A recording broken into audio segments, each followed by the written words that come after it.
My name is Carmen Duarte, and for over a decade, I lived cloistered inside a convent, believing I was serving God, living in holiness, and purifying myself for eternal life. But the truth is, behind the walls of that place, there were dark secrets that completely changed my view of the world and religion. Today, I'm here to tell my story, to reveal what happens when faith is used as a tool for control, manipulation, and fear. Now, for the first time, I'm ready to tell everything. My life has changed forever, and the truth I carry is too heavy to remain silent. Ever since I was little, my mother used to say I was special. Not in the sense of being different from other children, but because she believed God had laid out a specific path for me. The destiny she always spoke of was tied to faith, to total surrender of the soul, to unconditional service. She would repeat, with unshakable conviction, that my mission in the world was to serve, to dedicate my life to divine work, and that I should feel honored because of it. I believed her. I always believed. I grew up in a home where religion was the central pillar.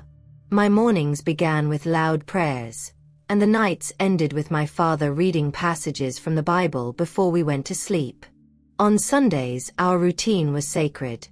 We wore our best clothes and went to church, where my mother would look at me tenderly and whisper, "You have a calling, Carmen." For a long time, I didn't exactly understand what that meant. I only knew that, of all the possibilities the world could offer, none felt as right as the religious life.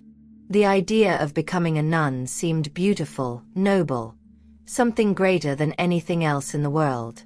I spent my childhood and adolescence listening to stories of saints, of women who sacrificed everything to serve God. I admired them deeply. I dreamed of being like them. At the Catholic school I attended, the nuns saw me as an example of devotion. I was obedient, dedicated, always willing to help. I participated in masses, youth gatherings, and the social actions organized by the church. Every step I took seemed to lead me to a preordained destiny. But as the years went by, a sense of restlessness began to grow inside me. I saw girls my age dreaming about the future, college, travel, love, and as much as I tried to ignore it, there was a small part of me that wondered what it would be like to live a different life than the one that had been chosen for me. These thoughts were fleeting, almost like silent sins I pushed deep into my soul. After all, I couldn't disappoint my mother. Ever since I could remember, she had placed all her hopes in me. "You have something special, my daughter. God chose you." I didn't want to question. I couldn't question. When I turned 18, my decision was already made. The convent was my path, my reason for existing. It wasn't just a personal choice. It was a calling. The day I left was filled with emotion. My mother cried and held my hands tightly, repeating over and over how proud she was. My father, more restrained, simply gave me a firm hug and said, "May God guide your steps, daughter." When I left home, I carried only a simple suitcase and a heart overflowing with faith and hope. The convent was in a remote area, surrounded by a landscape almost untouched by time. The tall stone walls gave the impression that inside, the world operated on a different rhythm, far from the chaos of the city, the hurried voices, and modern life. When I arrived at the gates, I felt butterflies in my stomach. It was a mix of joy and fear. The Mother Superior came to welcome me. Her expression was serene, but there was something in her eyes that gave me a slight chill. It wasn't hostility, nor coldness. It was just an impenetrable silence. She welcomed me and explained the basic rules of the convent. Absolute silence for most of the day, strict obedience to superiors, fixed times for prayer, study, and work. I had expected that. It was part of the commitment I was making. Before crossing the gates, I made the sign of the cross and took a deep breath. It was the beginning of my new life. In the first few days, Everything seemed perfect. The prayers sung in unison filled the halls with an unexplainable peace. The other novices, just like me, seemed enthusiastic, though some had a look of doubt. We felt we were there for a divine purpose, and that gave us strength. But as the days passed, I began to realize that life inside the convent wasn't just about faith and devotion. It was about control. The strictness of the rules quickly became clear. We couldn't speak without permission. They said it was to strengthen our inner silence. If we broke a rule, we were corrected. If we got sick, the solution was prayer. Time began to pass differently. There were no clocks around the convent. The day was guided by bells that marked each activity. We prayed at dawn, worked in the garden, cooked, cleaned. Sometimes at night, we knelt for hours on the cold chapel floor, asking God to purify our souls. In the beginning, I believed all of it was part of spiritual preparation. I wanted to be a virtuous woman. I wanted to achieve holiness. But little by little, I began to feel that something inside me was changing. I missed home, but letters were strictly reviewed before being sent. We weren't allowed to write about our feelings, only about our devotion. The imposed silence made me feel small, as if my voice, my thoughts, and my will no longer mattered. I started to notice expressions of fear in some of the older nuns.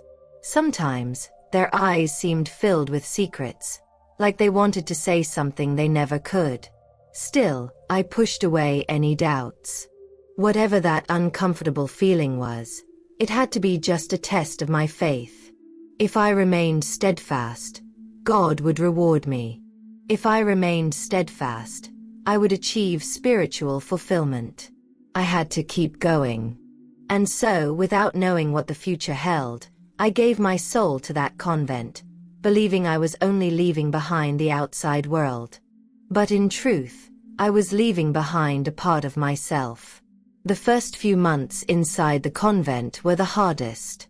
I knew religious life would require sacrifices, but nothing could have prepared me for the weight of absolute silence, the rigidity of the routine, and the suffocating feeling that, day by day, something inside me was fading.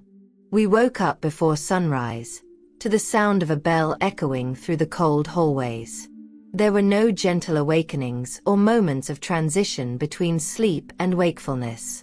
As soon as the bells rang, we were expected to get up immediately, put on our habits, and go to the first prayer of the day. The early morning cold pierced through the stone walls, making everything even harder. The older nuns showed no reaction. They simply walked in line, in absolute silence, eyes fixed straight ahead, as if disconnected from their own bodies. I tried to adapt to the routine. After prayers, there were periods of work. Some were sent to the kitchen, others to clean the hallways or tend the garden. Each task had its purpose. Manual labor was considered a means of purification. The more we served, the closer we would be to God. After work, more prayers. After lunch, more silence. Throughout the day, we rarely exchanged words with one another. Everything was based on obedience, extreme discipline, and the erasure of individuality. We had no access to the outside world. We didn't know what was happening beyond the tall walls that surrounded the convent. There was no radio, no television, or any other form of communication. The only truth was the one we were told. I tried not to question. After all, questioning was a sign of weak faith. The Mother Superior taught us that doubt was a sign of weakness, an obstacle that pulled us away from holiness. If we felt fear, pain, or unease, we were to kneel and pray. Kneel and pray until the thought disappeared, until our minds were empty of any hesitation. Obedience is the greatest of gifts, said the Mother Superior. Be faithful servants and don't let the enemy plant doubt in your hearts. And so, every time something inside me screamed that something was wrong, I knelt. And I prayed. I prayed until my conscience gave in. But no matter how much I tried to convince myself that all of this was part of the path to holiness, something inside me began to stir. At first, it was just strange sensations. The way some of the older nuns always seemed afraid, glancing nervously down the hallways, as if they feared being watched. The heavy silence that, instead of bringing peace, brought a sense of oppression. The whispers I heard at night, coming from the other dormitories, followed by sudden silences as soon as someone approached. There was something in that place that I still didn't understand. Something that seemed to hide behind the cold walls, in the furtive glances, and in the way some nuns disappeared for days and came back different, paler, thinner, quieter. And then, I started hearing the stories. In the convent, words were controlled.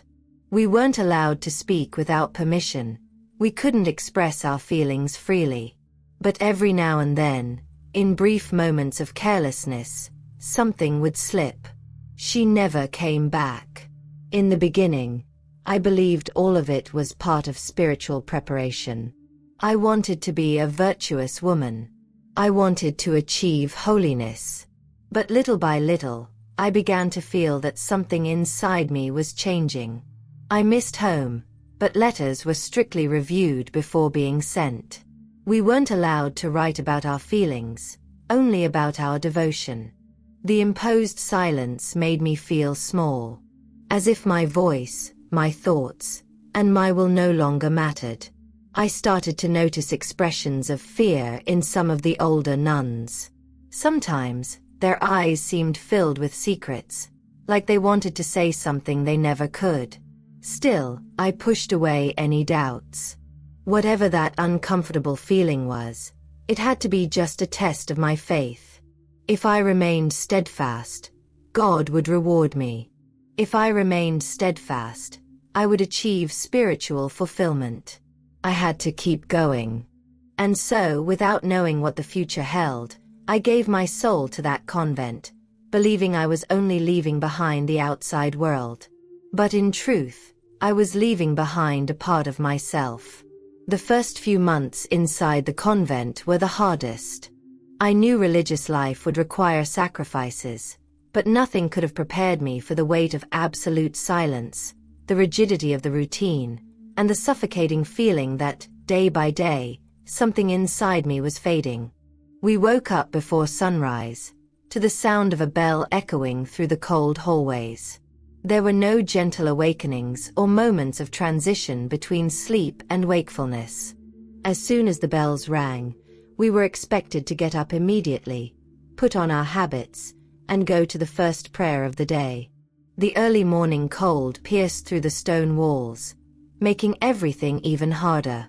The older nuns showed no reaction. They simply walked in line, in absolute silence, eyes fixed straight ahead, as if disconnected from their own bodies. I tried to adapt to the routine. After prayers, there were periods of work. Some were sent to the kitchen, others to clean the hallways or tend the garden. Each task had its purpose. Manual labor was considered a means of purification. The more we served, the closer we would be to God. After work, more prayers. After lunch, more silence. Throughout the day, we rarely exchanged words with one another. Everything was based on obedience, extreme discipline, and the erasure of individuality.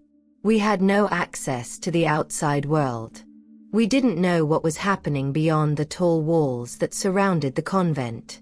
There was no radio, no television, or any other form of communication. The only truth was the one we were told. I tried not to question. After all, questioning was a sign of weak faith. The Mother Superior taught us that doubt was a sign of weakness, an obstacle that pulled us away from holiness. If we felt fear, pain, or unease, we were to kneel and pray. Kneel and pray until the thought disappeared, until our minds were empty of any hesitation. Obedience is the greatest of gifts, said the Mother Superior. Be faithful servants and don't let the enemy plant doubt in your hearts. And so, every time something inside me screamed that something was wrong, I knelt. And I prayed. I prayed until my conscience gave in. But no matter how much I tried to convince myself that all of this was part of the path to holiness, something inside me began to stir. At first, it was just strange sensations. The way some of the older nuns always seemed afraid, glancing nervously down the hallways, as if they feared being watched. The heavy silence that, instead of bringing peace, brought a sense of oppression. The whispers I heard at night, coming from the other dormitories, followed by sudden silences as soon as someone approached. There was something in that place that I still didn't understand. Something that seemed to hide behind the cold walls, in the furtive glances, and in the way some nuns disappeared for days and came back different. Paler, thinner, quieter. And then, I started hearing the stories. In the convent, words were controlled. We weren't allowed to speak without permission. We couldn't express our feelings freely. But every now and then, in brief moments of carelessness, something would slip. She never came back. I heard that whisper one night as I was walking down the hallway toward the chapel. The words were spoken by one of the older nuns, directed at another, who simply shook her head, as if asking her to stay quiet. My heart raced. Who never came back? Where had she gone? In the days that followed, I started paying more attention. The forbidden conversations happened when we thought no one was listening. Small, disconnected phrases that, together, painted a disturbing picture. Do you remember Sister Estella? They said she ran away, but she didn't run away. Then what happened? And then, silence. The words died in the air, as if there were a deep fear of saying too much. That's when I began to realize that there were more disappearances than I had imagined. Some nuns simply vanished. The official explanation was always the same. They had been transferred to another convent or had left on a mission. But I never saw any of them say goodbye. I never saw any of them leave. Little by little, the uneasiness inside me kept growing. I tried to pray more. I tried to convince myself I was imagining things, that it was just a phase of adjustment. But it was hard to ignore the weight of the anguish building up inside me. One early morning, as I was heading to the chapel to pray, I saw something that left a deep mark on me. Two nuns were kneeling on the cold floor, facing the wall, their arms raised above their heads. The Mother Superior's gaze hovered over them, cold and merciless. I froze, scared, not knowing what to do. Keep walking, Sister Carmem. This does not concern you. The Mother Superior's voice was sharp, leaving no room for questioning. I swallowed hard and walked on, but the image of those two women in that position stayed etched in my mind. They were being punished. The worst part was that, in the convent, punishments weren't considered punishments, but rather forms of purification. If we broke a rule, we were corrected. If we said something inappropriate, we had to purify ourselves. I tried to stifle my uneasiness. I tried to be strong. But with each passing day, my faith began to change. I still believed in God. But I was starting to doubt what they claimed to be His will. Life in the convent wasn't just about faith and devotion. Over time, I realized that the strictness of the rules wasn't only meant to discipline our souls. It was meant to make us submissive, molded to the will of those who ruled that place. We were deprived of everything. We couldn't look at ourselves in the mirror. The few mirrors that existed were locked in cabinets, out of our reach. They said it was to protect us from vanity, to keep us from worrying about our appearance and straying from the divine purpose. At first, I didn't question it. After all, religious life required detachment. But slowly, I realized that not being able to see ourselves went beyond a simple renunciation of vanity. It was a way to make us forget who we were. Without a reflection, our identity began to disappear. As time went by, I no longer knew what my own face looked like. We couldn't speak without permission. Silence was the main rule. Our voices belonged only to prayers and liturgical chants. Outside of that, we were instructed to remain in complete silence, unless the Mother Superior granted us permission to speak. There was no casual conversation, no sharing of confidences, no venting. Silence was not an act of reflection. It was a tool of control. And worst of all, we couldn't get sick. If any of us became ill, we were treated inside the convent. There were no doctors, no explanations. If we had a fever, they gave us a bitter tea and told us to pray more. If someone fainted from weakness, it was considered a trial of faith. And if an illness worsened, that nun would simply disappear for a few days, and no one dared to ask where she had gone. I started to realize that, in that convent, we were not people. We were obedient shadows of a system that didn't allow failure. But the most terrifying rule was the punishment system. If we broke any rule, we were punished. The first time I witnessed a punishment, I felt my blood run cold. One of the novices, a young woman named Sister Beatrice, had spoken without permission. It was a simple question, asked without thinking. She asked another nun where she should place the clean kitchen clothes. The Mother Superior heard her. That night, after the final prayer, Sister Beatrice was taken to the center of the main hall. The other nuns were ordered to kneel around her and watch. "Disobedience cannot be tolerated," said the mother in a cold tone.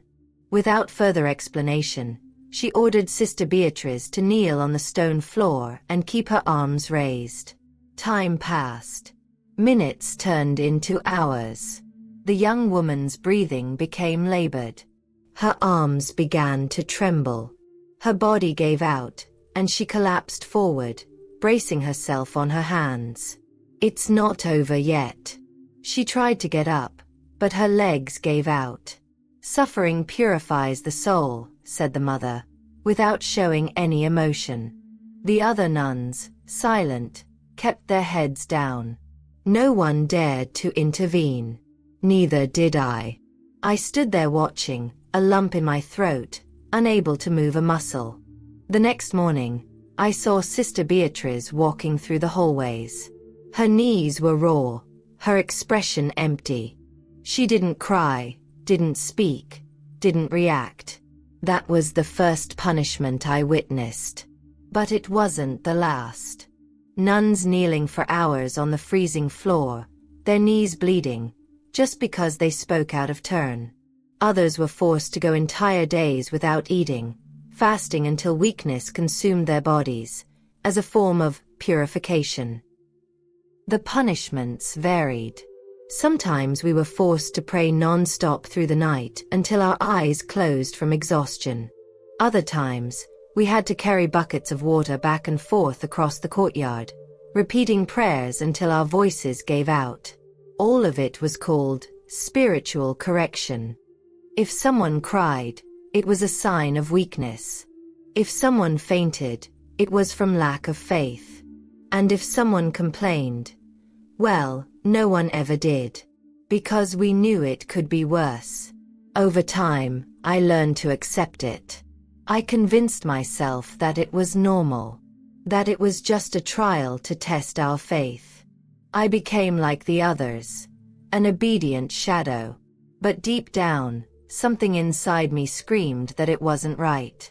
That God didn't want us to live like that. That there was something very wrong in that convent. But I still wasn't ready to admit it. I still wasn't ready to face the truth. And then, the worst happened. A secret came to light. And my life would never be the same. It was one of those nights inside that changed my life forever. I was assigned to organize the library, A large, dimly lit room with old shelves and dust accumulated in the corners. The nuns rarely used it. Only a few religious texts were consulted during mandatory studies, and other than that, the space remained almost untouched. I liked being there. The smell of aged paper gave me a sense of comfort, as if the weight of the convent's rules lightened for a few moments. But that night, the feeling was different. There was something strange in the air. I was moving the books methodically, aligning them on the shelves, when one of them slid and fell to the floor. The sound, though soft, echoed through the empty room. I bent down to pick it up, and when I opened it, I saw that something was wedged between the pages. A letter. The yellowed paper indicated it had been there for some time. The edges were worn, as if it had been read and reread several times before being hidden. My heart raced. The letter had no sender, but right from the first words, I felt a chill run down my spine. If someone finds this letter, please believe what you're about to read. My name is Sister Teresa, and if I were still alive, I would say this in person. But I fear I won't have that chance. My breath caught in my throat. Sister Teresa. The name was familiar to me. She had disappeared months earlier, and the official explanation was that she had been transferred to another convent. I kept reading, my hands trembling slightly. I've discovered terrible things here. Things that go beyond what any of us could imagine. There is something hidden between these walls, something that must not be revealed. The convent hides secrets that no one outside can know. I've seen things that made me question everything, and now I know I am in danger. My eyes quickly scanned the following lines. If I disappear, don't believe what they say about me. They lie. Stay alert. You need to get out of there. My body froze. They. Who were they? My mind raced, searching for answers. The Mother Superior? The older nuns? Who was behind this? I looked around, as if expecting to see someone hiding in the shadows, watching me. My heart pounded so loudly that it seemed anyone entering would hear it. My hands gripped the letter tightly. What had Sister Teresa discovered? What secrets was she referring to? If she had escaped, why had they never tried to find her? And if she hadn't escaped, what happened to her? The memory of other nuns who had disappeared without explanation came to my mind.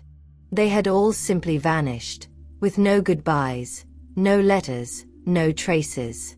And now, before me, was the proof that something terrible was happening in that place.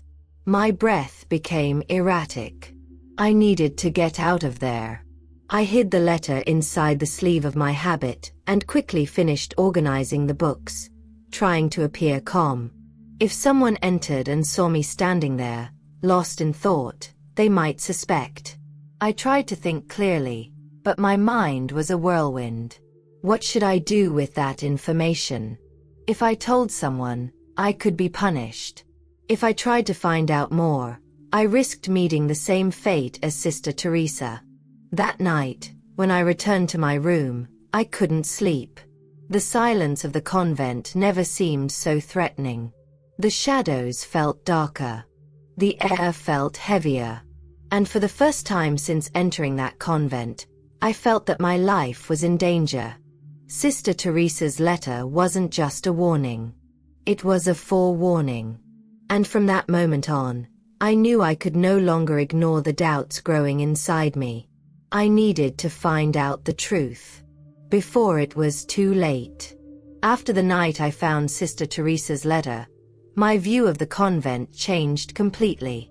Before, I still tried to justify the strict rules and punishments as part of religious life. But now, I saw the details I had previously ignored. And what I discovered was terrifying. I began to observe more carefully and soon realized that something was deeply wrong. The disappearance of nuns was not an isolated event. Some returned after weeks, but they were never the same. They were too thin, too scared, with empty looks and hesitant movements, as if they had gone through something indescribable. Others, however, were never seen again. The silence surrounding these disappearances was absolute. If someone vanished, the explanation was always vague. She was transferred to another unit. She was sent on a special mission. She felt the call for a new journey. Beautiful words to cover up the inexplicable. But the truth was there before me, stamped in the eyes of those who returned, if we could even call that coming back. And then, I heard the murmurs. At first, they were just half-cut whispers, muffled words that were silenced before they could be understood. But when I paid attention, I caught what they were saying. Children were being born inside the convent. Babies that shouldn't exist. The first time I heard this story, my whole body shivered. At first, I didn't want to believe it. After all, how could this be possible? The convent was a place of purity, chastity, renunciation of the desires of the world. There were no men there. So where were these children coming from? But as the days passed, the murmurs became more frequent. They said that when a nun became pregnant, she would disappear for a while. Some returned without their bellies, but with eyes swollen from crying. Others never returned. The babies were taken away before they even had a name. Taken where? By whom? The convent ran social projects for abandoned children. Often, we saw religious authorities and businessmen visiting the facilities, admiring the work the church claimed to be doing for orphans. But after these discoveries, I began to wonder, were the projects with children a facade? What really happened to the babies born there? If it was all just a performance, how did they manage to deceive so many people? And the worst part, who was responsible for this? It was then that I discovered the truth. Nuns and priests had secret relationships. Sometimes, the superiors turned a blind eye. Other times, they themselves were involved. The priests who came to celebrate Mass at the convent, the same ones who preached about holiness and chastity, would meet with some of the nuns at specific times. The murmurs in the hallways made it clear that this had been happening for years, perhaps decades. The result of these forbidden relationships were the pregnant nuns. The babies who disappeared. The humiliation of the women who, against their will, were silenced and taken to rooms where no one knew what was happening. That was the secret that the older nuns carried in their eyes. The truth was indescribable. The convent hid cases of abuse, manipulation, and violations of everything that should have been sacred. I saw nuns being forced to remain in cells for days, without food, until they confessed sins they hadn't even committed. I discovered that many of the donations meant for the convent, money that should have fed the needy and helped the poor, were being diverted. The superior sisters, whose names I prefer not to mention, used that money for their own benefit. They wore better clothes when they went on trips for charity meetings. They ate food that we, the common nuns, never saw. They kept private rooms, far from the shared dormitories, where they lived in discreet luxury while we slept on hard beds and ate minimal portions of food. The church knew everything. That was the revelation that destroyed me the most. For some time, I held on to the hope that these atrocities were only happening in that convent, without the knowledge of the superiors. But then, I did what I should never have done. I decided to try to report it. I sought an opportunity to speak with one of the priests responsible for overseeing the convent. The meeting took place in the administrative room, a cold and gloomy space, with few pieces of furniture and a huge cross hanging on the wall. With my heart racing, I began to speak. I didn't mention names. I didn't give many details. I just said that something was very wrong there and needed to be investigated. The priest listened to me in silence. And then, when I finished, he smiled. A cold smile. Sister Carmem, silence is a virtue. He stood up and placed his hands on my shoulders. Obedience to the will of God must be absolute. What happens inside the convent belongs to the church, and only to the church. He paused, pressing lightly on my shoulders. You are a good servant, but you need to understand that certain things should not be questioned. My breath faltered. It wasn't a warning. It was a threat. The message was clear. If I insisted on this, I would pay the price. I left that room feeling my body freeze. I was alone. No one to help me. No one to trust. And, in that moment, I realized my life was in danger. I needed to flee. Before it was too late. After the conversation with the priest, a void settled inside me. I left that room with trembling legs, a churning stomach, and a heart crushed by a pain I couldn't name. It was as if, in a matter of minutes, everything I believed in had collapsed before my eyes. Until that moment, despite all the evidence, I wanted to believe there was an explanation. I wanted to believe the abuses were an isolated mistake, that the misused funds were rare cases, that the missing nuns had really been sent to other convents. I wanted to believe that God still inhabited that place. But now, after the priest's veiled threat, I knew. The church knew. The religious authorities knew. And not only did they allow it to happen, but they also made sure that no one dared to speak about it. If I insisted, I would be silenced. I felt suffocated, as if the air inside the convent had grown heavier. Every step I took through the cold corridors seemed to carry the weight of the truth I had discovered. And now, I was trapped by it. Doubt began to eat away at me from the inside. If God existed, why did he allow this? How could a supposedly sacred place harbor so much pain and corruption?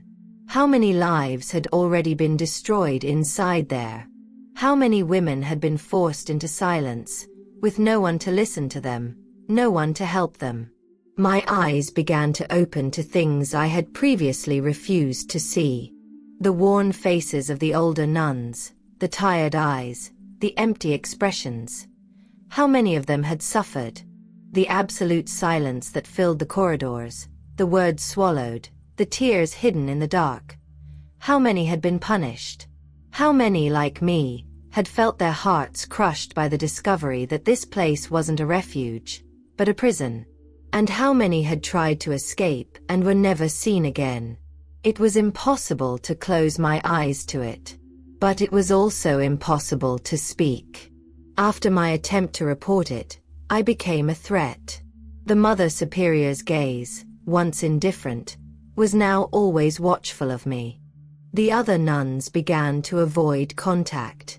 Some looked away when they passed me, as if my presence were dangerous. Others whispered prayers when I came near. I didn't know if it was fear or blind obedience. But I knew one thing. If I spoke one more word, I would disappear. And in that convent, disappearing meant never coming back. That night, I lay on my bed, but I couldn't sleep. I turned from one side to the other. The thin mattress seemed even more uncomfortable, as if it had thorns pressing against my skin. Every sound in the convent made me hold my breath. The wind hitting the window, the soft steps of a nun walking through the corridors, the distant creak of a door closing. I felt fear. But what terrified me the most wasn't the fear of what they would do to me. It was the fear that, by staying there, I would become one of them. A shadow. A woman with an empty gaze. A prisoner of silence. The faith I had carried inside me was shattered. That faith, which for all my life had been what kept me standing. The faith that made me give up everything. The faith that brought me here. And now I asked myself, what was left of it? What was left of me? I sat on the bed and hugged my knees, trying to stifle the sobs. I couldn't make noise. If someone heard me crying, they would ask why. And I wouldn't have an answer. Or rather, I would. But if I told the truth, it could cost me my life. I knelt on the cold floor of the room and began to pray. Lord, help me. The prayer came out as a faint whisper, lacking strength. Show me what to do. Tell me this isn't real. Tell me this is all just a deception. I shut my eyes tightly. I waited for an answer, for a sign, for comfort. But silence was the only thing that answered me. And for the first time in my life, I felt that God was no longer there. Tears rolled down my face, but I didn't wipe them away. In that moment, I felt something inside me break. The convent had stolen my innocence. The convent had stolen my peace. And now, the convent was stealing my faith. I spent sleepless nights, crying, trying to understand. I didn't want to doubt God. But everything in that place made me doubt him. Did God really want us to live like this? Did he really want women to be silenced? For nuns to become pregnant by corrupt priests and then have their children ripped away from them? For lives to be destroyed under the pretense of faith? That was not God's will. That was the will of men. And then, finally, the answer came. It didn't come from God. It came from within me. I needed to escape.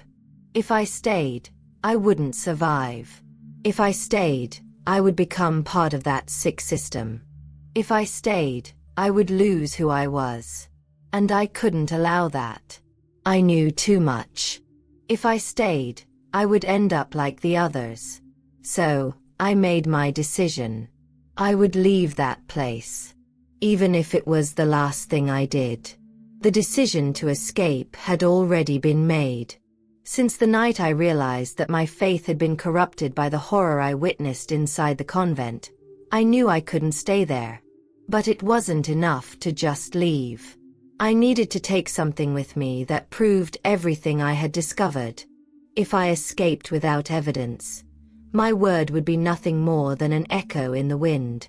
I would be discredited, called a liar, slandered until my voice faded away. So I did something I never imagined I'd have the courage to do. I entered the Mother Superior's office. It was risky. If they caught me there, I would disappear. But I had to do it. I took advantage of a night when all the nuns were gathered for a prayer vigil and sneaked through the corridors, being careful not to let my steps echo on the cold stone floor. The Mother Superior's office was in a restricted wing, far from the dormitories and the prayer room. I had never been allowed to enter there, but that night, I didn't hesitate. When I reached the door, my breath was racing. I touched the doorknob, feeling cold sweat trickle down the palm of my hand. It was locked. But I had expected that.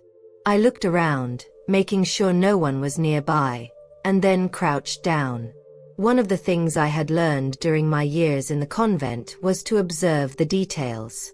And I knew that the Mother Superior, no matter how strict she was, had a habit. She always left the key under the third plant pot next to the door.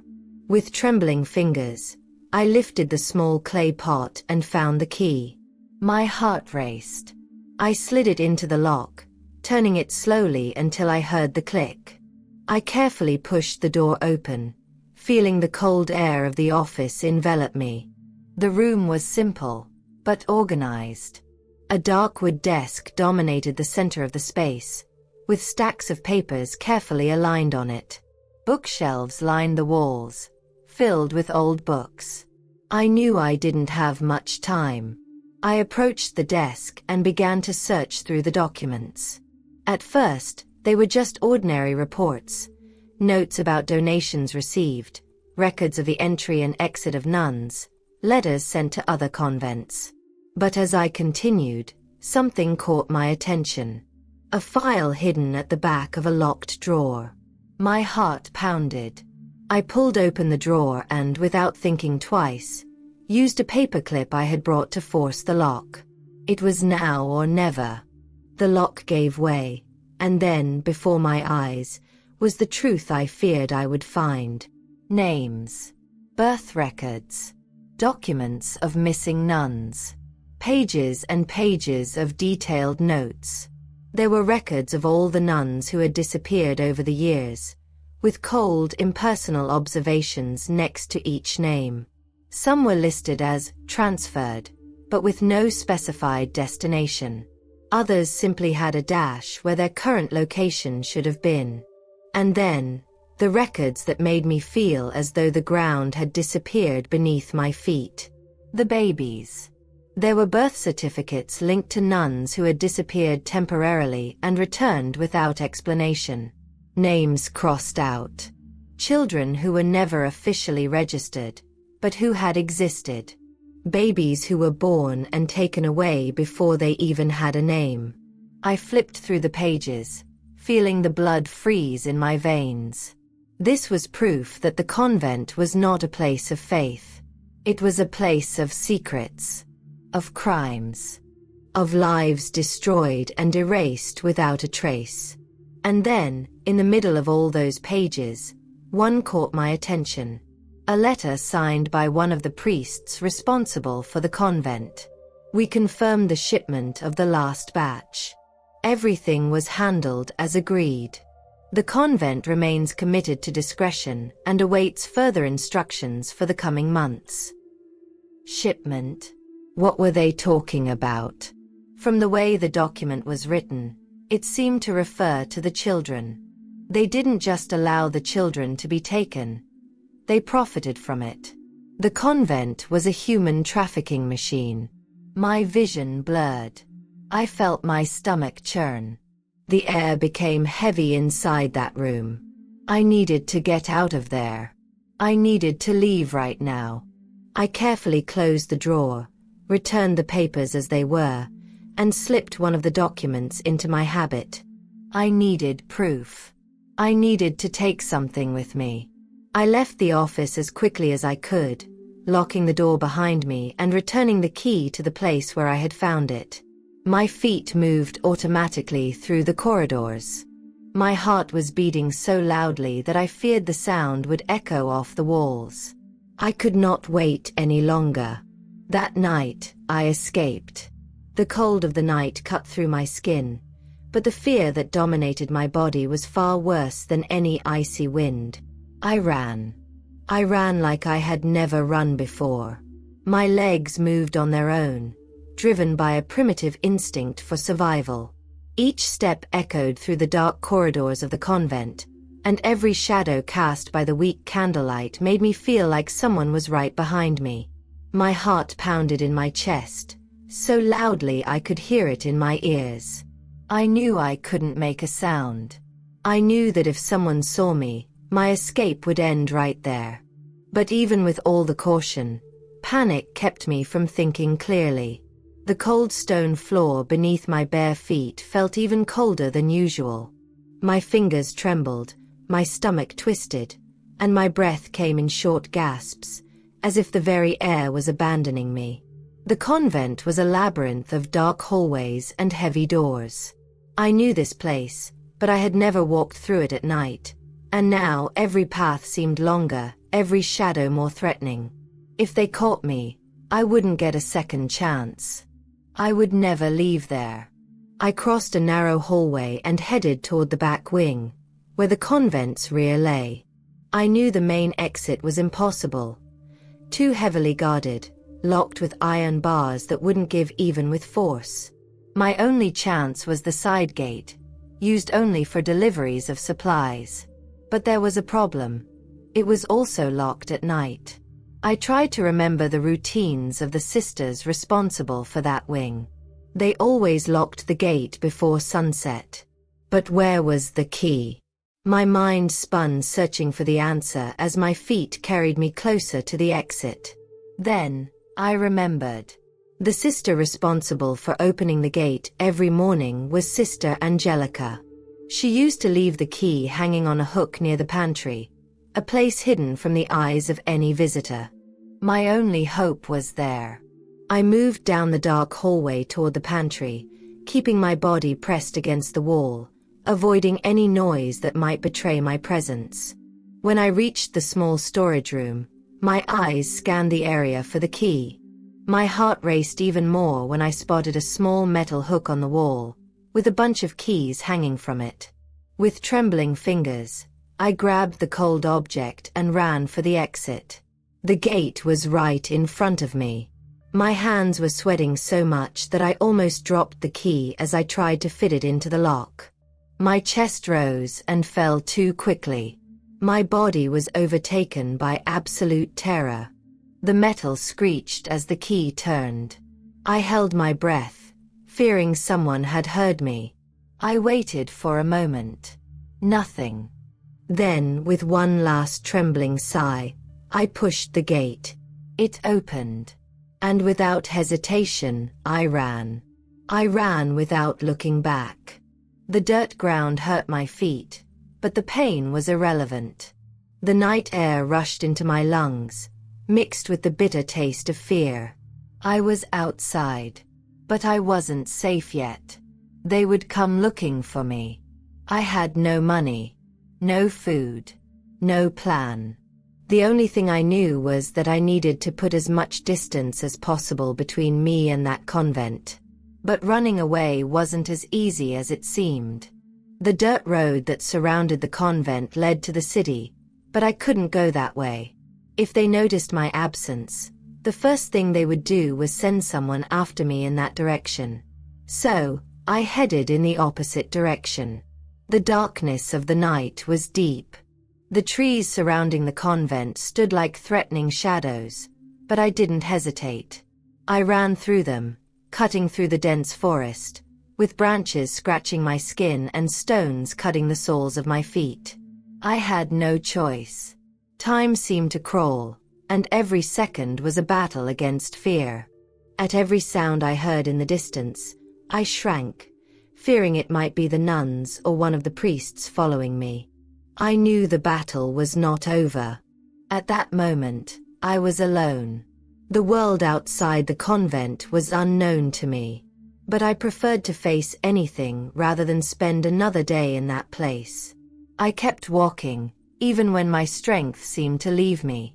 The cold of the early morning punished my skin. The silence of the forest was terrifying, but I was already used to silence. And, for the first time, it was not imposed on me.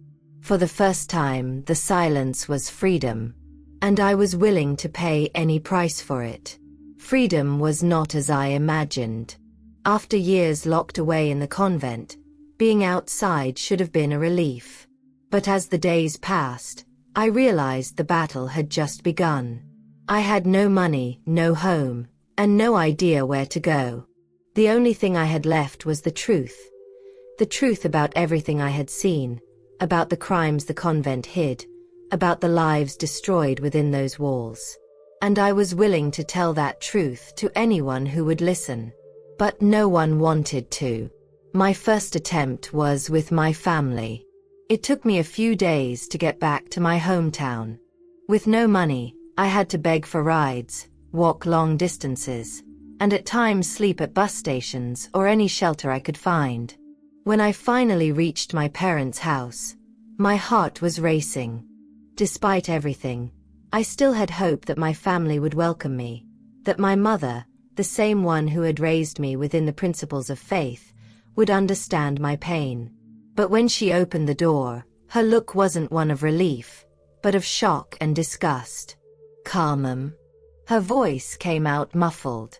She blinked a few times, as if she couldn't believe what she was seeing. "Mom." My voice faltered. I came back. "What are you doing here? Did you run away? What happened?" My father appeared behind her, his expression stern. "They said you disappeared from the convent. They're looking for you." My knees almost gave out. They already knew. They knew I had escaped and, instead of concern, all I saw was reproach. I took a deep breath and tried to explain. I told them about the nuns who disappeared, about the inhumane punishments, about the babies who were born and vanished without explanation. I told them about the corruption, about the abuses, about the priests who were involved with the nuns and then got rid of them when they got pregnant. I expected shock. I expected horror. I expected my mother to embrace me and say that everything would be all right. But instead, what I received was a slap to the face. The impact made my head turn to the side. My eyes filled with tears, not from the physical pain, but from what it meant. "Don't blaspheme," my mother shouted. "What you're saying is a disgusting lie. The church would never do such a thing." I tried to defend myself, tried to argue, but she wouldn't listen. My father just shook his head, disappointed. "You're upset because you couldn't follow the path of God. But you're not bringing this shame into our home." My hands were trembling. "Dad, please." But he had already made his decision. "Leave here. Calm 'em. And don't come back." I was kicked out of my own house. The pain I felt was indescribable. I thought nothing could be worse than the years in the convent, but I was wrong. Being rejected by my own family was the worst pain I had ever felt in my life. But I didn't give up. I still believed I could find someone willing to listen. I went to the town's police station, presented the document I had managed to steal from the Mother Superior's office, and tried to report everything I knew. The officer who attended to me flipped through the paper with disinterest. "Are you sure about this, miss? Because these are very serious accusations." "I'm absolutely sure. The convent hides terrible crimes. You need to investigate." He sighed, rubbed his face, and shook his head. "Do you have any other proof besides this document? Witnesses? Records?" I swallowed hard. "I'm the witness. I saw everything with my own eyes." He pushed the papers back toward me. "Then I'm sorry, but this isn't enough. We can't open an investigation without concrete evidence. But I can get more evidence."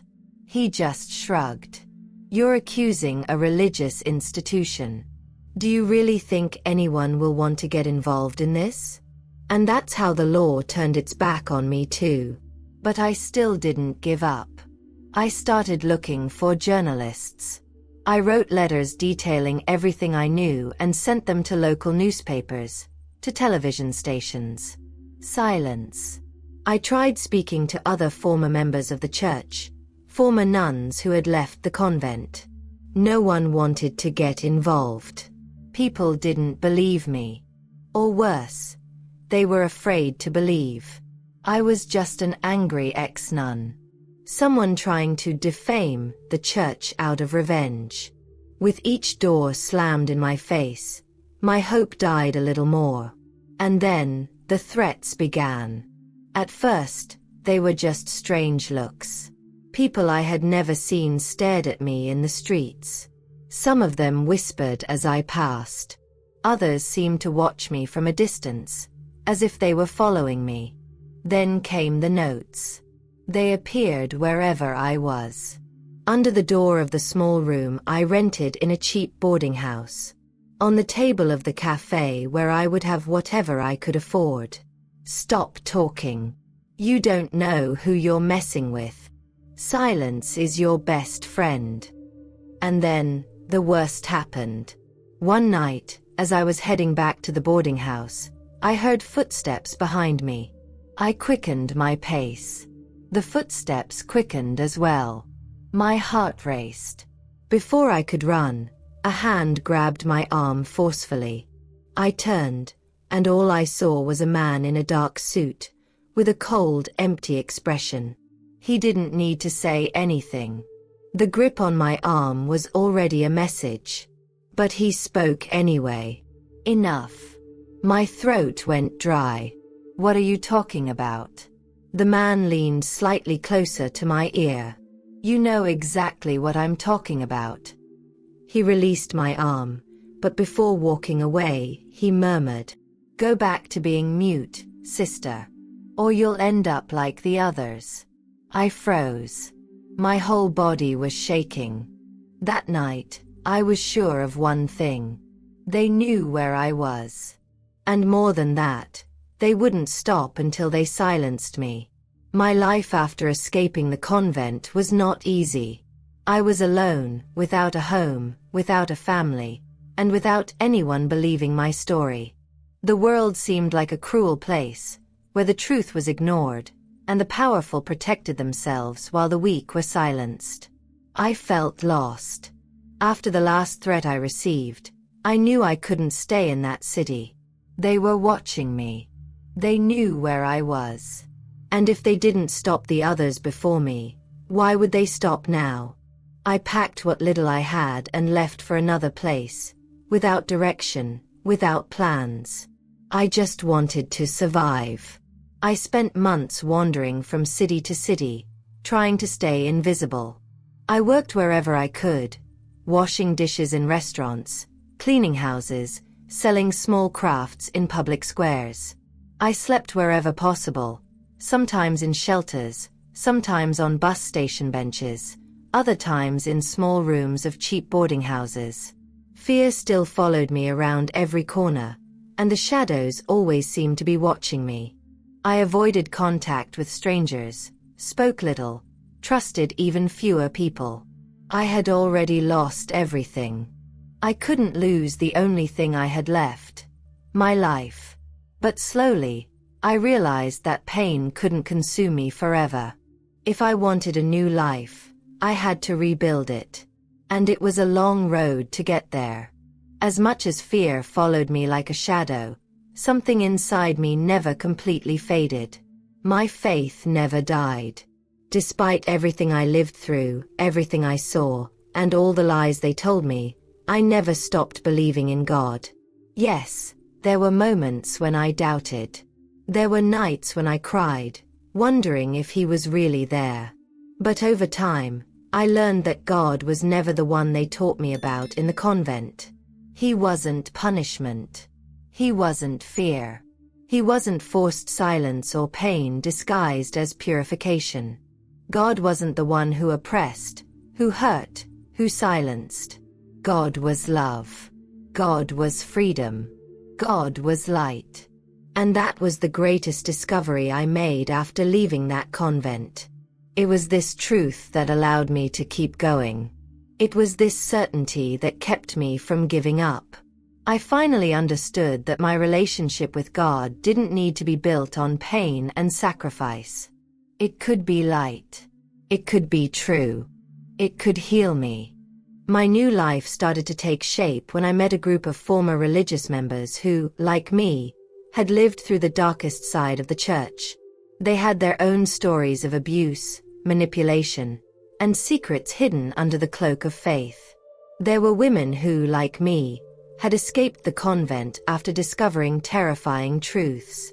There were priests who had abandoned their vows when they realized they were complicit in a corrupt system. And together, they decided to unite.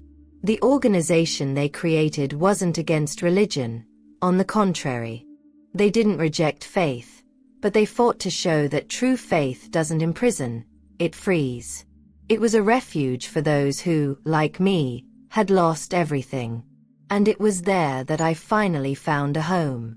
It was there that I finally felt welcomed.